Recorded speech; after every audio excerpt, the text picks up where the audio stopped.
is a fair summary of that game that maybe Arsenal, because of all the changes, maybe lacked a bit of rhythm and partnerships, but once particularly Mariana and Emily Fox came on, we saw some of those fire back up again.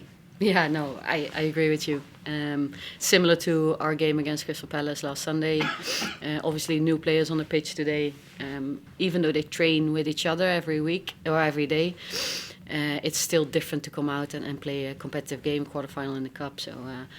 No, but Brighton asks a lot of questions. I think they're one of the most interesting teams to play against. They press in a certain way, so you really have to solve their press. And we had to be very strong and patient and focused in our minds mostly because of the way they press and the way we had to position ourselves and problem solve. But also their build and their rotations and the numbers they lower, we have to solve that in the press as well. So it takes a lot of investment mentally and cognitively from the girls, and I think what we did well in the first half was solving what we needed to do, and then I think at the end of the first half, especially in the press, we get the solution right and we get the information out and the girls solve it on the pitch, and that helps us in the second half. But also I think, yes, we have the players coming on in the second half and we change a couple of things, but also we break them down in the first half because they hardly create anything in the first half. And I think the work that the girls do in the first half makes that the players coming on in the second half can decide the game for us. Yeah, that was one of the things I was going to ask as well. In the first half in particular, the way Brighton tried to exit out wide, they have those big switches. I think I could see some adjustments, like Katie staying back and Leia Kadina coming into midfield. How much of with the way Brighton, used those wide exits, was that kind of a consistent issue you had to think about? Yeah, it was. We couldn't keep them on one side where we wanted to because of the extra numbers they invested. So we had to invest extra numbers as well, which we then did with a midfielder.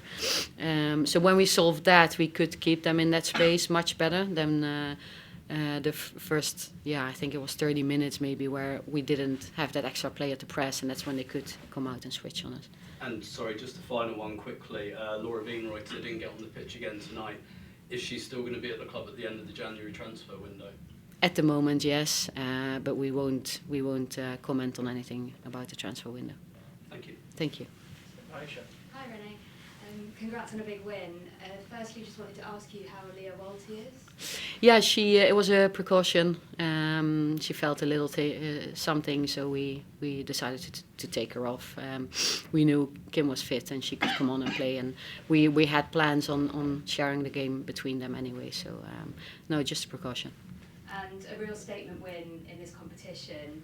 How big of a message is that to send as the defending champions? No, I'm very happy with that. So we go through to the semi-final. I believe Manchester City won against United. So we want to be active in 4 competitions. So we needed to win today for that, and we did. And I'm very happy with how the girls do it. And I just complimented them on everything they do day in, day out. The work they do on the training pitch and meetings in the gym and all the problem solving. We work a lot with problem solving and creating momentum, and I think you see a lot of that work coming back both against Crystal Palace and today. So I'm very happy for the girls for all the investments they do day in, day out, and that leads to this, that they can perform like this, win games, solve problems, and keep clean sheets as well.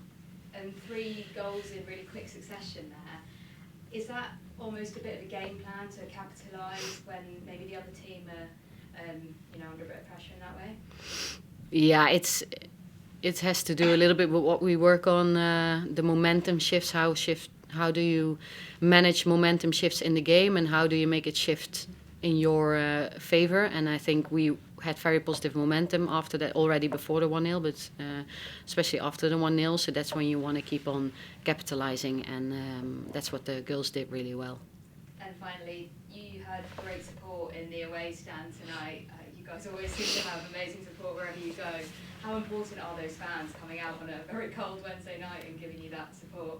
Yeah, no, exactly that, because they travel to Brighton, it's cold, it's a weekday, they probably have jobs and school and they have other things in life, and they invest their time to support us, and they sing the whole game through, and they were patient as well, because it took us 65 minutes to score the first goal. So no, we're very grateful to have those fans traveling with us. Thank you. Thanks, Freddie. Just on Mariona's impact, she always seems to be a player who comes on and sort of takes the game on herself. What do you say to her before she comes on? Is she one where actually you just send her on and know she's going to perform? What did you say to her today?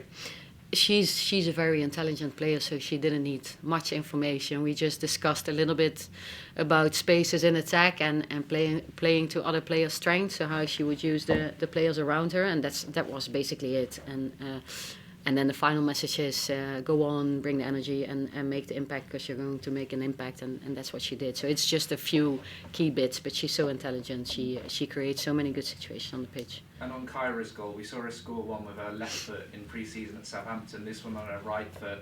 Is that the sort of goal you're used to seeing in training? Because obviously technically on both feet, she's really starting to show what she can do in front of goal. Yeah, you can see we do finishing competitions sometimes after training, or at the end of training. And she, it was the running joke there, I think it was before Christmas, but she was always winning those finishing practices with her group. And so we've noticed in training she's a very good finisher.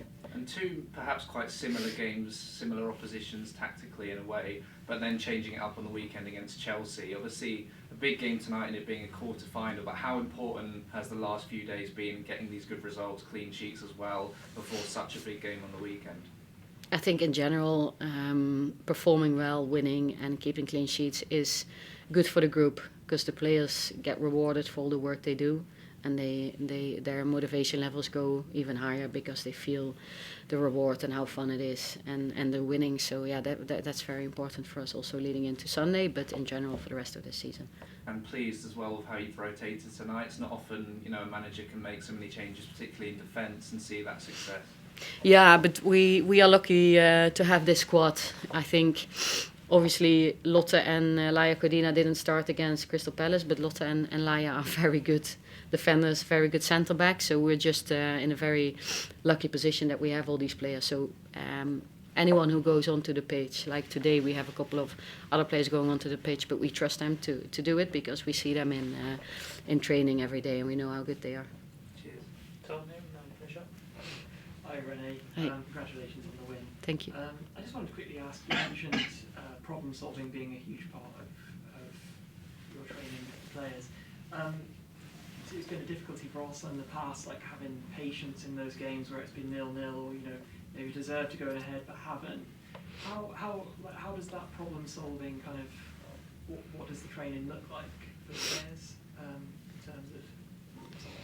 Yeah, training doesn't look very different, but it's in the meetings, for example, how we engage them and how we ask them questions. It could be that on a match day -1, like a day like yesterday, we grab a couple of players before the team meeting and say, hey, this is how they set up on their goal kicks. This is the one setup, this is their second setup.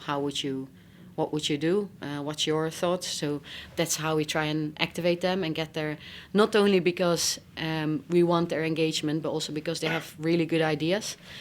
So that's one way we do it in meetings, but on the pitch we focus a lot on communication and how communication is important for our performance momentum, and we allow them in the breaks in training to interact with each other. And yes, we have strict intervals and resting times, but sometimes we give them a little bit extra when we see there's really good discussions going on in big groups or in small groups. Fantastic, Thank you. We'll leave it there, guys. Thank you. Thank you. Cheers.